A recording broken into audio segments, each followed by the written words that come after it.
आपके साथ बात करने के लिए हम आज आए हैं।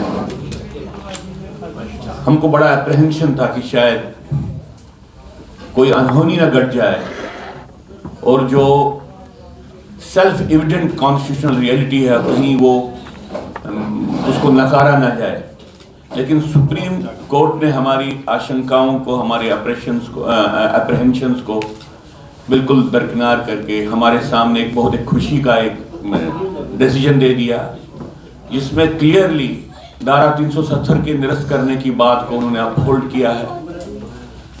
जम्मू कश्मीर भारत का एक अभिन्न अंग है, सिर्फ टेरिटोरियली नहीं, कॉन्स्टिट्यूशनली। इस बात को बिल्कुल क्लियरली कहा।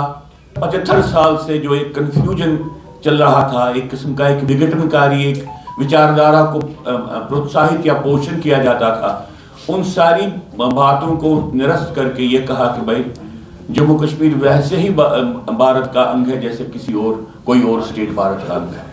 इसलिए इस स्टेटमेंट का हम स्वागत करते हैं। हमारा अप्रहेंशन इसलिए भी था क्योंकि जम्मू कश्मीर में, खासतौर से कश्मीर में मानवता के खिलाफ अपराध हुए हैं, वहां पे जिनोसाइड हुआ है। हमको मालूम है कि सुप्रीम कोर्ट और भारत के कितने कोर्ट जब सरकार फेल होती है तो सो मोटो नोटिस लेती है और इंटरवीन करती है। जम्मू कश्मीर के मसले में सुप्रीम कोर्ट ने इंटरवीन नहीं किया, सो मोटो नोटिस नहीं ली। आतंकवादी हत्याएं हुई, लोगों को निकाला गया, इसके बारे में कोई सो मोटो नोटिस नहीं ली। तो हमको कहीं पर लगता था कि शायद भारत का सुप्रीम कोर्ट निष्ठुर बन गया है, भारत का सुप्रीम कोर्ट उन चीजों के बारे में सचेत नहीं है, उन फेलियर्स के बारे में सचेत नहीं है जो लोगों के मानवाधिकारों का हनन करते हैं, जो लोगों के राइट्स का हनन करते हैं। तो इस जजमेंट के कारण हमको लगता है कि नहीं, एक फिर से एक बात स्टेट की गई। और अब जो लोग इस जजमेंट को लेके खुश नहीं हैं, जो लोग इस जजमेंट के बारे में विभिन्न बातें करते हैं, उनकी विचारधारा के बारे में अब हमको शक होना चाहिए। क्योंकि एक बात बिल्कुल क्लियर है, जो कोई भी इस जजमेंट के किसी भी आयाम को लेके जो कोई अपना क्वेश्चन मार्क करे और पुरानी अलगाववादी राजनीति को जिंदा रखे, वो लोग देश का हित नहीं कर रहे हैं, देश के हित में नहीं है, देश के दुश्मन है। दूसरी बात मैं कहना चाहता हूं आज आपकी प्रेस कॉन्फ्रेंस में, इसी सुप्रीम कोर्ट की जो बृहद जजमेंट है, उस जजमेंट का एक हिस्सा जो जजमेंट जस्टिस कौल ने दे दी है, उसमें उन्होंने बहुत क्लियरली माना है कि जो कश्मीर हिंदुओं का वहां पे विस्थापन हुआ, ये माइग्रेशन नहीं है, ये वॉलंटरी, ये माइग्रेशन वॉलंटरी नहीं थी।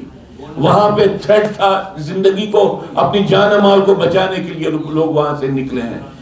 ये बात सुप्रीम कोर्ट के लिए भी, और ये बात सारी लीगल बॉडीज के लिए, और साथ में ये बात पॉलिटिकल अथॉरिटी के लिए बिल्कुल एक सामने एक स्टेटमेंट है जिसको उन्होंने कंसिडर करना चाहिए। क्योंकि हमको तो अभी भी माइग्रेंट कहा जाता है, ये अभी भी कहा जा रहा था शायद अपनी मर्जी से वहां से बाहर निकल आए।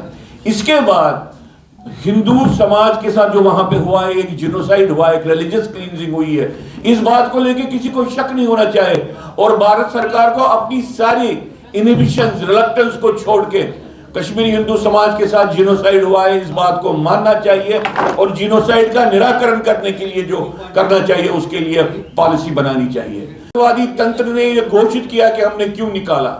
एक मानवता के खिलाफ एक जघन्य अपराधों का एक सिलसिला चल रहा है, एक जिनोसाइड चल रहा है। हमारा निवेदन है इस जजमेंट के बाद कि सुप्रीम कोर्ट खुद इसका नोटिस ले, सरकार का वेट नहीं करे और जम्मू कश्मीर में जो हिंदुओं के साथ हुआ है उसको जिनोसाइड घोषित करके सरकार को बाध्य करें कि वो फिर कदम उठाएं जो कदम उठाने चाहिए।